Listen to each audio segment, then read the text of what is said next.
शंखचिला श्रीमंदिर उद्बोधन करिकी से ढेंकानाल जिला भितर प्रवेश करथिले। एई जे परम पूज्यपाद श्री श्री आचार्य देवंकर परिक्रमा एई जाजपुर जिले में 2 दिन हैला एथिरे विभिन्न जगह को से जाइचंती। आपण माने समस्ते प्राय मोर मने हुए ठाकुर को भल पाउथवा मनुष्य माने समस्ते तांकर संग सहचर्य लाभ करचंती एवं से एकाकी मध्य आसी नथिले। सांगरे तांकर 3 पुत्र पूजनीय अविंदा, पूजनीय अन्नदा, पूजनीय सानपुओ अंतिक बाबू सी आसीथिले। विभिन्न जगह परिदर्शन करके जाइथिले। मोटामोटी तांकर दर्शन करिकी तांकर संग साहचर्य लाभ करिकी तांकर कथा शुणिकी आम माने एते आनंद उपलब्धि करिसंती। विशेष करके मो कथा कहबाकू चाहे जे थरे तांको मुह को चाहिची, जे थरे तांको मुह देखिची एवं तांको चाहाणी सहित चाहाणी मिलैची, तांकर से हस, तांकर से कथा, तांकर प्रत्येकटी दीप्ति मनुष्य को एते आश्वस्त करे, मनुष्य को एते बड़ा भय दिए, मनुष्य को एते निर्भर प्रतिश्रुति दिए जहा अन्य कौन जगार मनुष्य पाइबनी। जीवन रे आमे माने जेते जहा किछि चाहिले भी आम मानकर संसार परिवार पिला छुआ एवं निजर जीवन पाई आमे प्रत्येक गोटे सुरक्षार बलय भितर सब बेले रहिबाकू चाहंती एवं सेही सुरक्षार बलय भितर रखती जी आमको से होचंती ईश्वर। ईश्वर को अन्य नाम होची विधाता एवं से विधि दियंती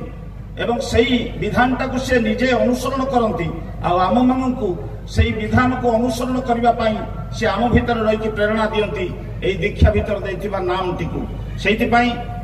पुरुषोत्तम जेतेबेले आसंती सी होचंती नामर मालिक एवं सही नाम ही होची तांकर स्वरूप। सही नामटा जगत में कौन साधारण साधुसंत महापुरुषों पाखे ना जहाँ मनुष्यर मन को परिवर्तन करे, जहाँ मनुष्यर अस्थिर मन को स्थिर करे, जहाँ मनुष्यर अशांत मन को शांत करे, जहाँ मनुष्यर दुर्बल मन को शक्तिशाली करे, जहाँ मनुष्य को जीवन पथर रास्ता देखाए एवं जो नाम मनुष्य को तांकर परिचय निजर हृदय अंतर मन शरीर प्राण सब जगह से तार स्पर्श से अनुभव करि पारे। सेहितिपाई पुरुषोत्तम जेतेबेले जेतेबेले धरावतरण करती अति सहज सरल स्वाभाविक मनुष्य भाव में तांकर लीला खेला कले मध्य तारि भीतर से असाधारणत्व फुटी उठी थाए। सब किछि जानिकी मध्य से किछि न जानला भली थांती, कारण आम मानकु करैकी योग्य करबा होछि तांकर उद्देश्य। आम मानक पई किछि करि पकैले हमर मंगल हबनी। कौन गोटे पिलापाई जदि कई जने पाठ पढ़ी दिए, कई जने पाठ मन रखी दिए, कई जने परीक्षा पाठ लिखि दिए, से पिलार किसी मंगल हबनी। से तो एबीसीडी किसी जानी पारलानी, तार मंगल केमिति हबो? तेणु से पिलाटा को पाठ पढ़िबाकू पड़िबो, पाठ मन रखिबाकू पड़िबो एवं पाठटा को ठीक भाव में परीक्षा लिखिबाकू पड़िबो, तार निजर योग्यता बढ़ाइबाकू पड़िबो। एई योग्यता अर्जन कराइबा पाई शिक्षकता को सहायता करथांती। सेतिपाई जीवन प्रत्येकटी कर्म क्षेत्र में व्यक्तिगत जीवन, दाम्पत्य जीवन, पारिवारिक जीवन, सामाजिक जीवन, राष्ट्रीय जीवन सब कथारे सब अवस्था व्यवसाय करंतु, चाकरी करंतु, संसार करंतु, परिवार करंतु, भल संतानटे जन्म करिबा, संतानटा को लालन पालन करिबा, निजर अभाव अनाटन को अतिक्रम करिकी गोटे स्वच्छंद स्वच्छल जीवन यापन करिबा, पारिवारिक सुख शांति आनंद नेकी रहिबा, निजर पड़ापड़ोशी परिवेश भितर थिबा गोटे सौहार्दपूर्ण वातावरण सृष्टि करिबा, जोटा साधारणतः आजिकली देखिबाकू मिले ना। मनुष्य एते माने जहाँ कहते कि कौन गोटे लोकर भल देखिले मनुष्य ईर्षान्वित होचे, परस्त्री कातरता भाव मनुष्य भीतर रही, असहिष्णुता भाव मनुष्य भीतर रही, कामलोलुपता भाव मनुष्य भीतर रही, क्रोध रही, अहंकार रही, यही सब मनुष्य को एते दुर्बल करिछि एवं एते हीनबीर्य करिछि, जहाँ फल मनुष्य भीतर लुचि रही से देवताटा कौन प्रकार मुंड टेकिक आसी पार नहीं। आ ठाकुर किंतु सेटा चाहती तुम भीतर मत आत्म प्रकाश कर। ठाकुर सत्यानुसरण प्रथम कहले अर्थमान जस पाइबा से मत ठाकुर सजे भक्त हुआ ना, सावधान हुआ ठकिब। तुम भीतर ठाकुरत्व जागृत न हेले कहीं तुम केन्द्र नुहति। मोर जा आचार्य देवकर जाजपुर परिक्रमा विषय आरंभ करी प्रत्येक जगह आपण मैंने शुणवे यही मनुष्य तैयारी गोटे सहज सरल स्वाभाविक रास्ता से आमको देती ठाकुर को भल पाइबा। मनुष्य सेतेबेले कौनसी नीति नियम को अत्यंत आग्रहर सहित श्रद्धार सहित मानिब,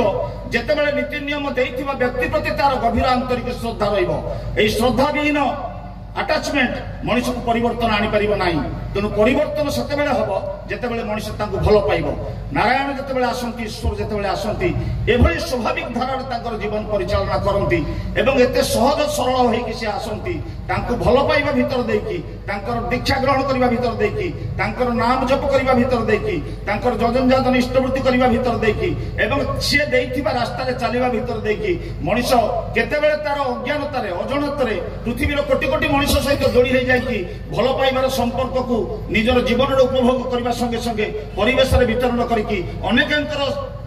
हृदय रे से गोटे स्वतंत्र छाप सृष्टि कर जाए। आज जो सोनानांकर कथा कहते ये सोनाना जड़े जो यूपी स्कूल ये शिक्षक थे एवं से शिक्षक आम मान भर अनेक भी शिक्षक अच्छा पृथ्वी में बहुत शिक्षक अच्छा किंतु ठाकुर को भल पाई आचार्य को भल पाई ठाकुर काम करने को जाकि निजर अजणात हजार हजार मनीषर हृदय भितर गोटे स्वतंत्र स्थान रही जो स्थानटा से किसी एमती देकी खर्दी कर नुहे ठाकुर को भल पाई अनेक लोक हृदय से गोटे स्वतंत्र स्थान अधिकार कर सत्संग भितर देखा मिले। ठाकुर आम मान गोटे विशाल राज्य देते, विशाल साम्राज्य देते समग्र जगत में कोटि कोटि मनीष ठाकुर को भल पाती आम से चिन्ह था न चिन्ह था जानी था न जानी था आम मान से परिचित होता अपरिचित होता किंतु गोटे जयगुरु शब्द गोटे ठाकुर दीक्षा नहीं शब्द जाना मात्र के परस्पर भितर एत सौहार्दपूर्ण वातावरण सृष्टि हुए जमीक निजर माँ पेटर भाई ठार कौन गुण भी कम नुहे। यही भल पाइबाटा ठाकुर को धरिकी आज समग्र जगत में कोटि कोटि मनीष भितर सत्संग बांटी होगी चली ठाकुर से अभिकृत भल पाइबार प्रेमर स्पर्श आज प्रत्येक को बांधि रखी अपनार करोटा निहाती प्रयोजन आम मान जीवन में। मनीष सब समस्या भोग एवं समस्या ता जीवन में आसब बिना समस्या तार उद्गति नहीं, बिना समस्या तार उद्वर्धन नहीं, बिना समस्या तार विवर्तन नहीं। परम पूज्यपाद श्री आचार्य देव कहते समस्या नथिले बाधा नथिले विवर्तन हम ना, इभोल्यूशन हम ना। सृष्टिटा आज मनीष पर्यायर आसिक पहुंची गोटे एककोशी प्राणी मनीष पर्यायर आसिक सृष्टिटा पहुंची एटा केवल बाधा को अतिक्रम कर आसिक चेंजेस गुड़ाक आसी तेणु बाधा जीवन में आसब किंतु से बाधार घाबड़े गले हम नहीं। साधारण मनीष बाधा पाइले घाबड़े जाए किंतु गोटे सत्संग मनीष जिते बाधा पाए से दौड़ी जाए तार मालिक पाखक मालिक पाखर पदिए कथा ता भीतर एत एनर्जी सृष्टि करे एवं से एभली भाव सठिक रास्ता देखई दियंती आमर जनातर हो आमर अजनातर हो अनेक समय जिते आम दृष्टिर सामना को चली जाऊँ दृष्टिर परिसर भीतर को चली जाऊँ आम भितर आगामी दिन में घटवा जाऊा विपद आपदर संकेत से आम मानक दे था अजनातर हो जनातर हो किसी गोटे एभली किसी कर दियंती जो भीतर देखिए मनुष्यर जीवनटा बंची जाए। गोटे छोटिया घटना कहीकि मोर वक्तव्य शेष करने को चाहे। परम पूज्यपाद आचार्य देव से परम पूज्यपाद श्री श्री दादा थे आचार्य देव तत्कालीन अधुना आचार्य देव को आम पूज्यपाद बाबाईदा बोलिक संबोधन करूँ से बसती गेस्ट हाउस सामने जो बारंडा अच्छी जो मैंने देवघर जाइए आपने देखिथे ये बसवा समय हठात दिन सका सका जनक डाक्तर महाशय आसिक पहुँचले एवं से प्रणाम करू करू हठात से कहले जे आपण मत गोटे कमंडल टे दे पारिबे।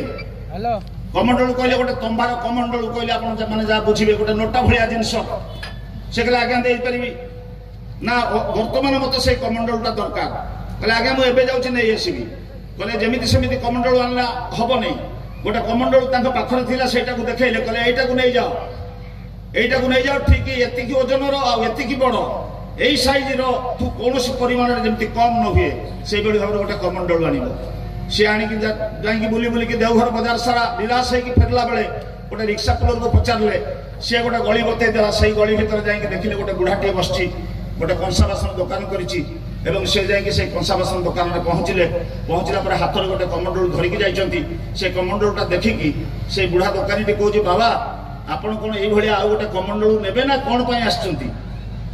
से कहला आपण पाखर कौन ये गोटे कमंडल अच्छी कहला हाँ मुझे दीटा करी किछि दिन पूर्व जड़े यहाँ को लेकिन जाइए आउ गोटे अच्छी ना मत से दिंतु जाऊ से कमंडल टू आणिकी अधुना आचार्य देव को से देइचंती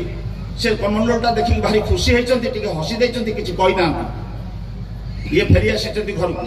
ना हूँ डाक्तर स्वरूप चक्रवर्ती कलिकतार से होती जड़े भल सर्जन हस्पिटाल भल सर्जन तो से घर को फेरी जाइए यार 2 मास पर दिने ड्यूटी सारिकी हॉस्पिटल फेरिकी घरे पहुंचला पर अर्धरात्रि रे पुणी गोटे टेलीफोन कॉल आसी गोटे मेजर ऑपरेशन करने पड़ो मुमूर्ष अवस्था रोगी आसिक पहुंची डाक्तर मानकर तो टाइम टेबल किसी ना तो जावाक पड़ी तो हॉस्पिटल जाइए ऑपरेशन सारिकी राति पाई आसुवा पाहता पाहतिया समय श्रांत क्लांत परिश्रांत अवस्था छुटिया कार टाक से निजे ड्राइविंग करके आसु आसु गोटे 10 चकिया भितर कार टा पशि जाइए पूरा दिएसिल कोल भलिया चेपा हो जाइए सेते बेलू बाहर लोक सब चलाबुला कले यही मरीगला मरीगला मरीगला मरीगला कहीं बहुत लोक सब दौड़ी आसिले एवं कौन केमिति करिके से कार टाक बाहर करेंगे से तो पूरा चापी हो जाइए से गाड़ी भितर पशिकी एक्सीडेंट रे तेणु कौन करा कटर आड़ी कटाकटी करके बाहर करेंगे यही अवस्था क्षीण पाटे भितर शुभिला जे आपण पछबाटा खोलने चेष्टा करूँ जहाँ कौन प्रकार पछबाटा खोलागला सी बाहर के आसिले रक्ताक्त खंडिया खबरा होता बाहर के आसला पर घर को गले माँ तांकर देखी पकईकि बहुत चिंतित कि तोर एमती किमिति है कि कौन एमती है माँ बहुत माने एकदम पूरा शंका शंकित हो गए जहाँ पुओ बंचिकी फेरी मार मने मने विचार कर कहीं पुओर जीवन में ये दुर्दशा आसला तांकर जातकटी नहीं कि गोटे भल प्रतिष्ठित ज्योतिष को देखा सी अनेक दिन लाइन रे रहिले शेष से ज्योतिष पाखे जा पहुँचले ज्योतिष अनेक गणना पर कहले जे यहाँ गोटे मृत लोकर जातक आप मत ये लोक के बंचिनी से कहले कौन है मोरी पुओ बंचिनी कौन मो पुओ घरे अच्छी मु तार जातक आनी आप देखो ये भल करें कस्मिन काले संभव नुहे ए लोक मरी जाइए गोटे मृत लोक यार जो ग्रह दोष यार मृत्यु सुनिश्चित से ग्रह दशा खंडन कर किसी बाट ना कहले भल कि देखो पुनर्बार घंटे 2 घंटा काल विचार कला से ज्योतिष कहते जो ग्रह दोष यांकर मृत्यु घटी से ग्रह शांतिर एकमात्र उपाय हूँ जड़े विप्र को जदि गोटे ओजन कहे एतिक ओजन जदि कौन ताम्र दान कर तार परिणाम स्वरूप ग्रह शांति होती रक्षा पाई माँ तो जानी ना कौन घटी माँ से फेरी आसिले पुओ को पचारे स्वरूप चक्रवर्ती कहले अरे कौन सी ब्राह्मण को तू किसी दंभा दे कि एति ओजन स्वरूपटा कहले कहीं ना ये हूँ घटना से कहले हाँ माँ आश्रम जाइली आउ पूज्यपाद बाबाईदा को प्रणाम करते मत से गोटे कमंडलू मागिले आई कमंडलूटा एतिक ओजन थिला मुझे आसी कहीं से तो यू कथा किसी कहून तेणु मनुष्यर अदृष्ट अनेक घटना घटे हजार हजार लक्ष लक्ष लोक पाखक जाती कार पुओ बागर हम कार झील बागर हम कार पाठपढ़ार समस्या कार शारीरिक समस्या कार पारिवारिक गंडगोल कार स्वामी स्त्री पड़ूना कार व्यवसाय चलूना लक्ष लक्ष लोक मान लक्ष लक्ष समस्या नहीं जाती आउ से गोटे दृष्टि से देखती एवं तार निराकरण जहाँ वास्तव जहाँ सत्य उपर आधारित जहाँ देखिए तार योग्यता बढ़ सामर्थ्य बढ़ यही किसी रास्ता से बतई दिखती जो रास्ता जाकि मनुष्य से सार्थकतार पहुंचे जीवन में आनंद पाए शांति पाए आम मैंने समस्ते भलरे बंचवाक चाहती निजर पिला छुआ को भल मनीष करने चाहती आम से अमनीष करने चाहती कुमनीष करने चाहती तेणु निजक सजाड़ा पड़ो आ सजाड़ी हबार गोटे मात्र रास्ता से ईश्वर को भल पाई जीवंत प्रतिबुझे चेतन प्रतीक जी से आचार्य सहित संगयुक्त होकर प्रदर्शित विधान भीतर देखी आम मान चलने हम आर एकमात्र रास्ता हूँ सत्संग आर निर्भरयोग्य प्रतिष्ठान हूँ सत्संग एवं से मनीष होती श्री श्री ठाकुर एवं परम पूज्यपाद श्री श्री आचार्य आसतु आम मान गहन में मोर अनुज प्रतिम परम श्रद्धा केदार भाई अच्छा आम मैंने भल भाव जानी भी ना मनीष को जानवा हेले मनीषर बाह्य योग्यता तार परिचय नुहे मनीषर धन संपत्ति तार परिचय नुहे मनीषर भितर थिबा मानविकत्व मनीषर भितर थिबा ईश्वरत्व मनीषर भितर थिबा देवत्व मनीषर भितर थिबा तार आटिट्यूड मनीषर बिहेवियर मनीषर कंडक्ट मनीषर लोक प्रति भल पाइबा मनीषर लोक प्रति करिबा तार त्याग एवं तितिक्षा ए सब को जानिले गोटे मनीष को किंचित किंचित जना जाए परम पितांकर अपार करुणारू मुझे बहुत भल भाव जाने वक्ता बोली कहवा मत भल लगुनि कारण सी गोटे ठाकुर मनलाखी मनीष एवं परम पूज्यपाद श्री श्री दादांकर अधुना परम पूज्यपाद श्री श्री आचार्य देवंकर अत्यंत मनर मनीष बहुत भल पाती बहुत स्नेह करती बहुत आदर भी करती बहुत निर्भर भी करती से जड़े मनीष आम मान गहन आम पाइचे जड़े भक्त एवं भक्ति आउ ज्ञान समन्वय जो घटी से जड़े मनीष को आम पाइचे मोर ठाकुर कथा दुई पद शुणिकी आम मान क्षुधा ईश्वरीय क्षुधा ठाकुर को भल पाई चलबार क्षुधा मेटेबा एवं शेष समस्त मंगल कामना कर रही जय गुरु।